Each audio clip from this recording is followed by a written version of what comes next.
Et salut à tous, c'est Captain et je vous retrouve pour la critique de l'édition longue de Batman v Superman. Donc dans cette critique, je parlerai un peu de ce qui m'a plu et ce qui m'a déplu sans donner véritablement de notes, mais bon, je vous en parle tout de suite après le générique.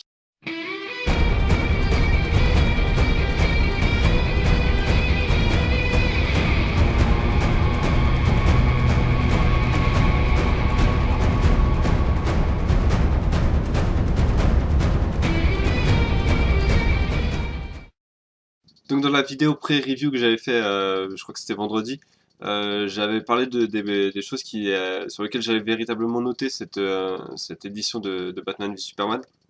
Et quasiment tous les points que j'attendais de voir, en fait, sont remplis. Donc, du coup, c'est une assez grande satisfaction que cette version longue. Déjà, on voit beaucoup plus Clark Kent faire son boulot de journaliste et être véritablement le journaliste engagé qu'on avait soupçonné, en fait, qu'on pouvait que soupçonner dans la version cinéma où, en fait, on le voyait juste un petit peu, comment dire, un petit peu agacer Perry White, je crois que c'est ça, son acteur en chef pour couvrir Batman, alors que là on voit vraiment que tout au long du film, il passe quasiment une semaine à vouloir s'occuper du cas Batman, alors qu'en fait, voilà, il veut pas. Le rédacteur en chef veut pas, et du coup on voit vraiment que c'est quelqu'un qui est vraiment passionné, qui cherche la justice avant tout, Clark Kent. Donc de ce point de vue-là, ça m'a bien plu. Euh, Autre chose qui m'a bien plu, c'est qu'il y a comment dire, l'intrigue est épaissie par cette édition longue. C'est à la fois une bonne chose et une mauvaise chose. C'est une bonne chose dans le sens où on apprend beaucoup plus de petits détails qui du coup changent véritablement pas mal de choses. Par exemple, Lex Luthor va être envoyé à l'asile d'Arkham à la fin du film, lorsque Batman arrive dans la cellule dans la version longue, il dit à Lex Luthor enfin, en gros, tu t'es peut-être content ici, mais j'ai réussi à obtenir ton transfert vers l'asile d'Arkham et j'ai des potes qui t'y attendent. Donc, en gros, on sait que on peut se douter qu'il y a le Joker n'y est pas parce qu'on sait depuis Suicide Squad qu'il est en liberté. Mais voilà, il y a peut-être d'autres personnes à l'asile d'Arkham qui vont s'occuper de Lex Luthor. Donc ça, c'est un élément d'information assez intéressant. On apprend également que Lex Luthor avait fait une plus grosse machination que prévu contre Superman, avec notamment cette scène du désert où il y a l'affrontement entre les hommes de Lex Luthor et le dictateur, enfin, je crois que c'est le dictateur ou le terroriste, je sais plus comment il s'appelle. J'ai oublié le nom, mais enfin bref, cette scène de début où Superman intervient pour sauver Lois, on voit qu'elle est beaucoup mieux travaillée, qu'elle est véritablement c'est vraiment un pivot en fait de l'histoire parce que c'est ça qui lance du coup Lex Luthor qui permet à Lex Luthor de lancer véritablement son raid contre Superman et c'est du coup ce qui déstabilise Superman, c'est ce qui pousse Batman à intervenir du coup. Enfin voilà, ça met pas mal de choses en mouvement, c'est vraiment l'élément perturbateur de l'intrigue. Elle est beaucoup plus cette scène est beaucoup mieux réussie, elle est beaucoup plus profonde et du coup elle ouvre également pas mal de choses, c'est-à-dire qu'on voit que la personne qui témoigne, qui dit avoir perdu ses parents dans l'attaque à cause de Superman, parce que Superman les a tués, en fait, elle a été payée par Lex Luthor pour donner cette version au Sénat américain. Et du coup, on voit Lex Luthor qui essaie de s'en prendre à elle. Et la sénatrice, du coup, qui apprend également, qui apprend que du coup Lex Luthor a fait cette machination, et c'est pour ça qu'elle arrive au moment où la bombe explose.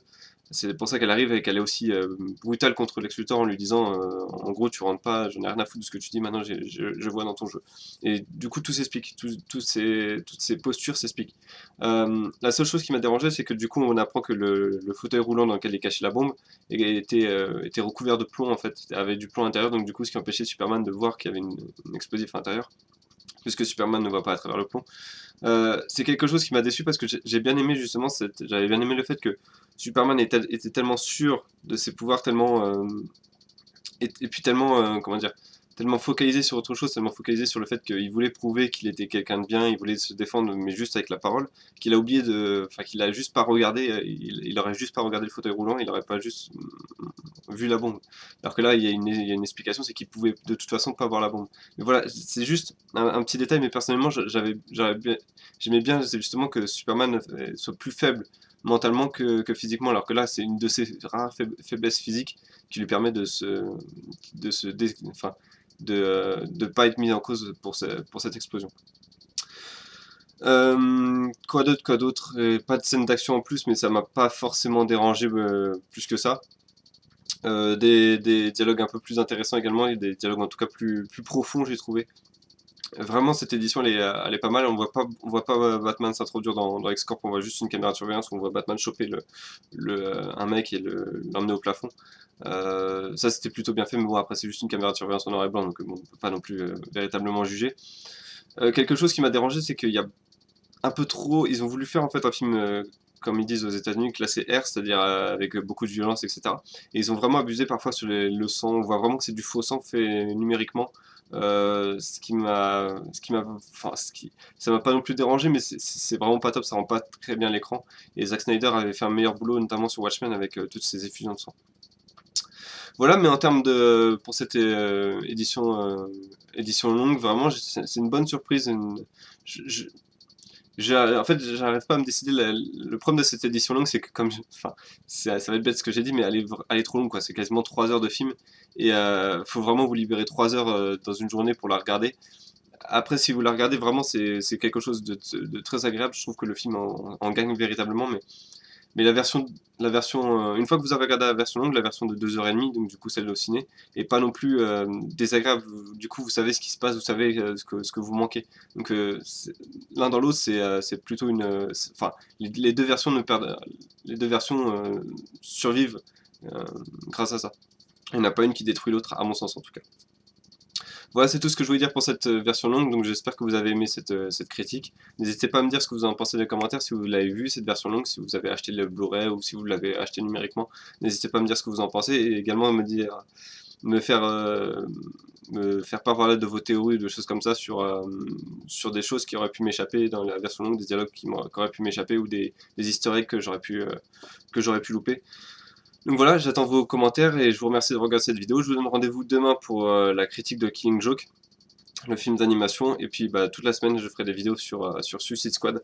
Donc voilà, je vous retrouverai pour ces vidéos. Je vous remercie d'avoir regardé celle-ci et je vous dis à bientôt.